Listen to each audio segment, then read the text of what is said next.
Hello everyone, I welcome you all for the day session of banking current affairs. तो आज के हम अपने सेशन में बैंकिंग और फाइनेंस से रिलेटेड करंट अफेयर्स को डिस्कस करेंगे। तो सबसे पहले, this is not very important news but हाँ, एक बार देखने लायक है। HDFC बैंक जो कि इंडिया का सेकेंड लार्जेस्ट बैंक है बाय असेट्स, तो असेट्स के कंपैरिजन में अगर हम देखें तो HDFC जो है सेकेंड लार्जेस्ट बैंक है इंडिया का। तो ये स्टैटिक फैक्ट जो है हमें ये नोट करना है।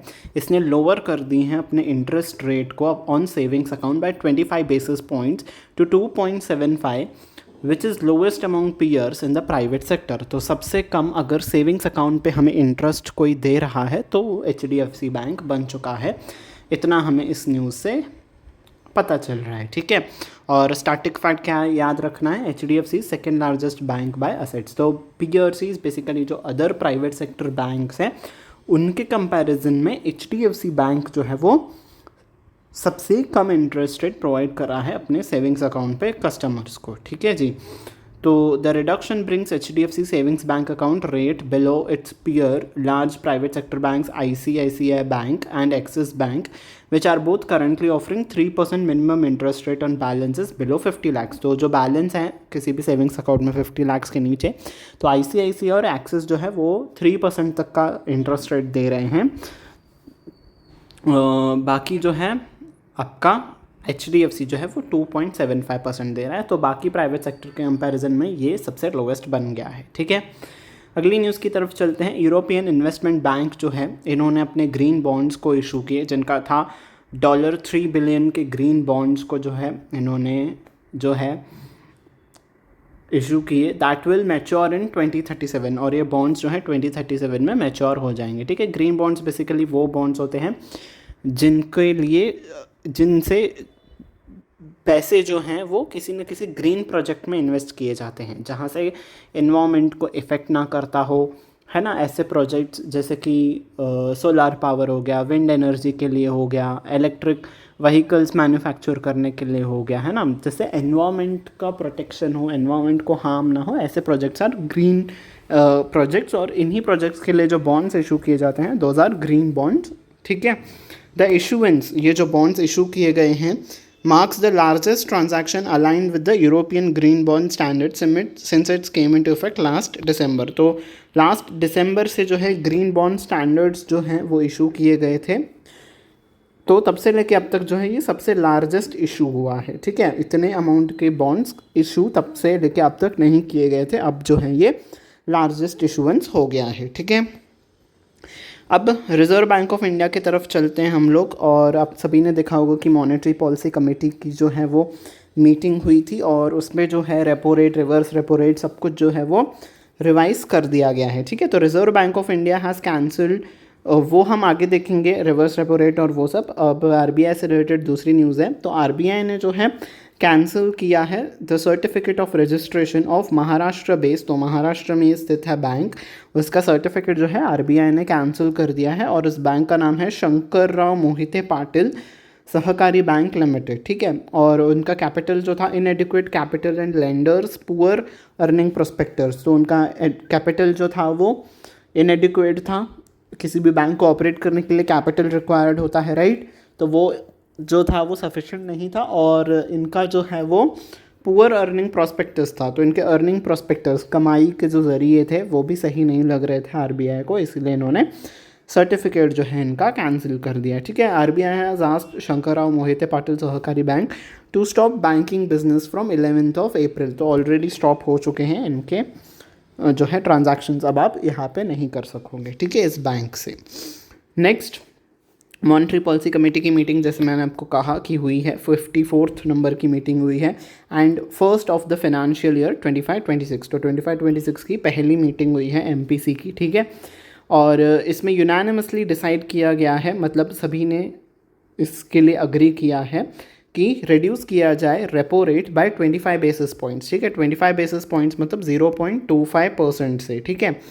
तो कितना हो गया है अब, bringing it down to 6% with immediate effect, ठीक है। तो पहले कितना था, 6.25 था, अब 25 बेसिस पॉइंट, जैसे कि मैंने आपको कहा कि 0.25% का रिडक्शन होता है, तो वो रिडक्शन करके अब जो है 6% हो चुका है आपका रेपो रेट, ठीक है। याद रखिएगा रिवाइज्ड फिगर्स आपसे पूछे जा सकते हैं एग्जाम में, ठीक है। अब रेपो रेट क्या होता है? Repo rate is the rate at which reserve bank of India lends money to commercial banks, ठीक है। तो जो कमर्शियल बैंक्स को आरबीआई पैसे देता है that is called as repo rate, ठीक है। पैसे देता है इन द सेंस ताकि आगे बैंकिंग सेक्टर जो है वो आगे लोन्स एंड एडवांसेस के फॉर्म में वो मनी सर्कुलेट की जाए, दैट इज़। और बाकी जो बैंकिंग सेक्टर की रिक्वायरमेंट होती है उसको फुलफिल करने के लिए भी बैंक्स आरबीआई से पैसे उधार लेता है, तो that is called as repo rate, ठीक है। तो and cut in this rate is aimed at boosting lending and investment, है ना। अगर बैंकों को सस्ते दाम पे पैसे मिलेंगे तो वो आगे भी कम रेट पे लोन्स एंड एडवांसेस प्रोवाइड कर सकेंगे। फिर लोगों के हाथ में पैसा आएगा, लोगों के हाथ में पैसा आएगा तो वो मार्केट और इकोनॉमी में सर्कुलेट होगा, मार्केट और इकोनॉमी में सर्कुलेट होगा तो प्रोडक्ट्स के लिए डिमांड बढ़ेगी, डिमांड बढ़ेगी तो हमारी इकोनॉमी को बूस्ट मिलेगा, है ना। प्रोडक्ट्स की मैन्युफैक्चरिंग बढ़ेगी, इकोनॉमी एक तरीके से बूस्ट कर जाती है, तो दैट्स द रीज़न कि रेपो रेट को कम किया जाता है, ठीक है। तो आप तो फिर कहेंगे कि इसको पूरा कम करके हम लोग 1%, 0%, 0.1% रख दें, ऐसे भी नहीं होता है। अगर आप बहुत ही ज़्यादा कम कर दोगे तो वो उसका उल्टा इम्पैक्ट हो जाता है, ठीक है। और आरबीआई का एक बैंड है, ठीक है। 2% इज़ द मिनिमम, ठीक है। +2 -2 कर सकते हैं, दैट इज़ मतलब 4% इज़ द मिनिमम, उसके आगे +2 -2 कर सकते हैं, ठीक है। 4 से लेके अगर आप +2 करोगे तो यानी कि 6% तक अगर जाता है तो दैट इज़ ऑल्सो फाइन। अगर उसमें से -2 कर देते हो तो अगर यानी कि 4 -2 इज़ 2, अगर 2% तक भी जाता है रेपो रेट तो दैट इज़ ऑल्सो फाइन, उससे नीचे नहीं जा सकता है, ठीक है। That is the band, okay. अब नेक्स्ट चलते हैं स्टैंडिंग डिपॉजिट फैसिलिटी की तरफ। अगर स्टैंडिंग डिपॉजिट फैसिलिटी रेट जो है under liquidity adjustment facility has been adjusted to 5.75%, तो एसडीएफ रेट कितना है? 5.75% है, ठीक है। एसडीएफ अलाउज, अब एसडीएफ क्या है? Banks to park excess funds with the RBI without any collateral, तो बिना किसी कोलैटरल के आप जो हैं बैंक्स आरबीआई के पास पैसे रख सकती हैं, ठीक है। सो रेपो रेट और एसडीएफ का कॉन्सेप्ट क्लियर हो गया, रेट। अब हम चलते हैं आपका कहाँ पे?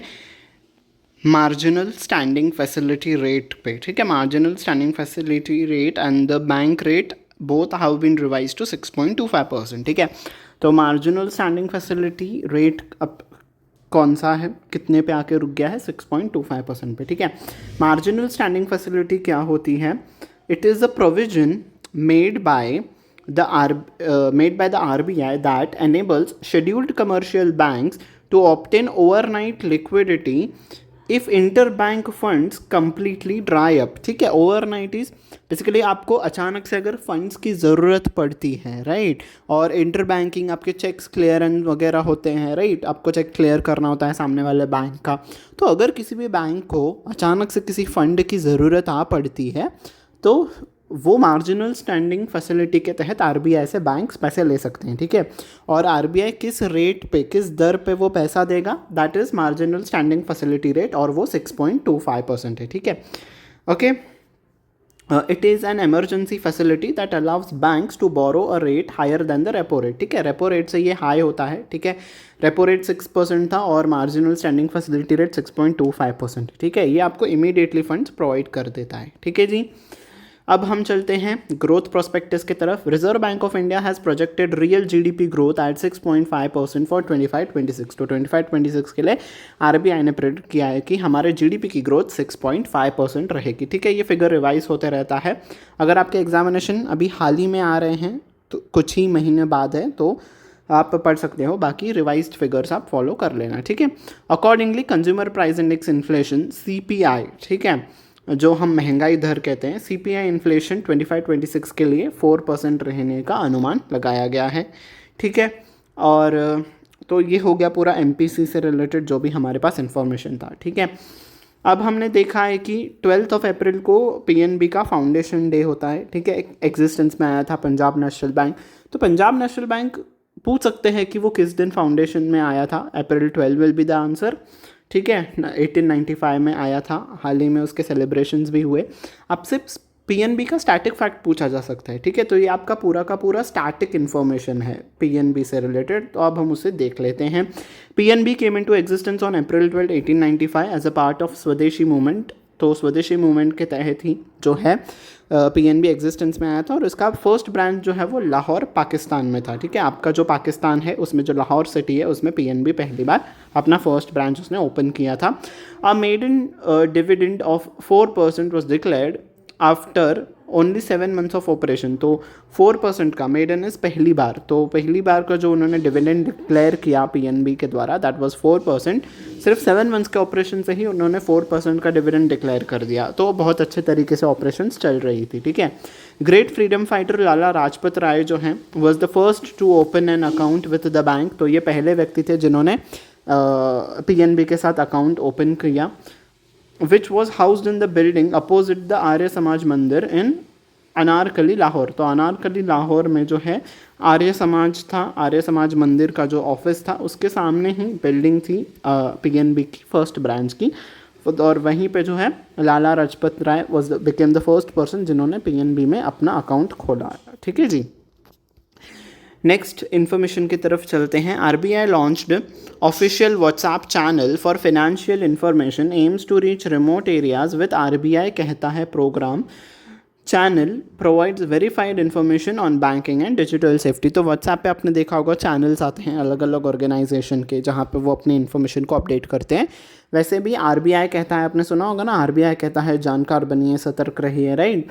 तो उसी कैंपेन के तहत इन्होंने व्हाट्सएप चैनल भी जो है वो लॉन्च किया है। ठीक है, ताकि फाइनेंशियल इन्फॉर्मेशन दी जाए लोगों को। ठीक है, इसे यूज़र्स को जो है स्पेशली रिमोट एरियाज़ या फिर लेस कनेक्टेड एरियाज़ जो है वहाँ पे इन्फॉर्मेशन की जाए बैंकिंग से रिलेटेड ईजी मैनर में, इस लिहाज से ये चैनल ओपन किया गया है। ठीक है, RBI has asked all the applicants including regulated entities to use the Pravaha platform for submitting applications for regulatory authorizations, licenses and approvals with effect from 1st May 2025। तो 1st May 2025 से अगर आपको RBI से कोई भी licences चाहिए, approvals चाहिए, authorisation चाहिए, तो आरबीआई अब से सिर्फ और सिर्फ प्रवाह पोर्टल से ही आपका जो है वो अप्रूवल्स देगा। ठीक है, ताकि ये मूव इसीलिए लाया गया है ताकि अगर चीज़ें डिजिटल तरीके से होती हैं तो बहुत ही ट्रांसपेरेंसी, पारदर्शिता आ जाती है प्रोसेस में। तो इस लिहाज से जो है अब प्रवाह पोर्टल से जो है आपके सारे के सारे अप्रूवल्स आरबीआई देगा। ठीक है जी, next information, private sector lender Federal Bank ने अप्रैल 10 के दिन अनाउंस किया है कि Virat Sunil Dewan ji as the national head of consumer banking and senior management personal of the bank. तो कंज्यूमर बैंकिंग और सीनियर मैनेजमेंट पर्सनल के तौर पे जो है इस डिपार्टमेंट को जो है कौन हेड करेंगे, विराट सुनील दीवान जी फेडरल बैंक के। ठीक है, और इनका अपॉइंटमेंट अप्रैल 10 से इफेक्टिव हो गया है। ठीक है, Neelam Dhungana appointed as acting governor of Nepal Rastra bank. तो ये कई सारे प्लेटफॉर्म्स पे फ्लोट हो रहा था इन्फॉर्मेशन, तो I thought to include it in the session. तो नेपाल राष्ट्र बैंक के एक्टिंग गवर्नर के तौर पे किन्हें नियुक्त किया गया है, नीलम दुगुना जी को। ठीक है जी, next information, Equitas small finance bank has appointed the appointment of Balaji Nuthalapadi as its executive director technology and operations. तो इक्वेटर स्मॉल फाइनेंस बैंक के एग्जीक्यूटिव डायरेक्टर टेक्नोलॉजी और ऑपरेशंस, इस पोजीशन को कौन हैंडल करेंगे, बालाजी नुथालपाडी जी। ठीक है, next information, Essar energy transitions fuels. तो इस कंपनी ने अनाउंस किया है कि वो अपॉइंट कर रहे हैं प्रशांत जनस्वामी जी को as its chief information officer, CIO के पद पे जो है प्रशांत जनस्वामी जी को अपॉइंट किया गया है। ठीक है, जेप्टो ने अपॉइंट किया है भारतीय एंटरप्राइजेस के जो वाइस चेयरमैन रह चुके हैं अतुल गुप्ता जी को as independent director of its board. तो जेप्टो के इंडिपेंडेंट डायरेक्टर के तौर पे अखिल गुप्ता जी ने जो है पदभार संभाला है, और ये पहले भारतीय एंटरप्राइजेस के वाइस चेयरमैन थे।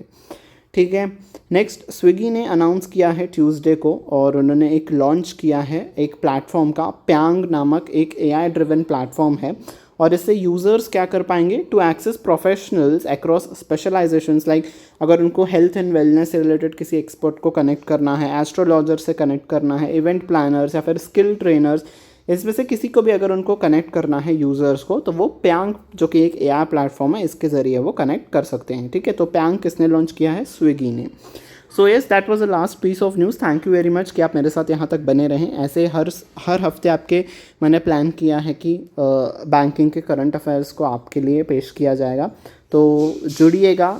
बाकी डेली बेसिस पे हमारे अलग अलग सेक्शंस आते हैं, तो आप उन्हें भी देखते रहिएगा, ठीक है जी। I hope you have like the session. If you have liked it, don't forget to hit on the like button, don't forget to share it with your friends, and last but not the least, subscribe button पे press कर देना, bell icon पे भी press करना, ताकि आने वाले classes की नोटिफिकेशन आपको टाइम टू टाइम मिलती रहे।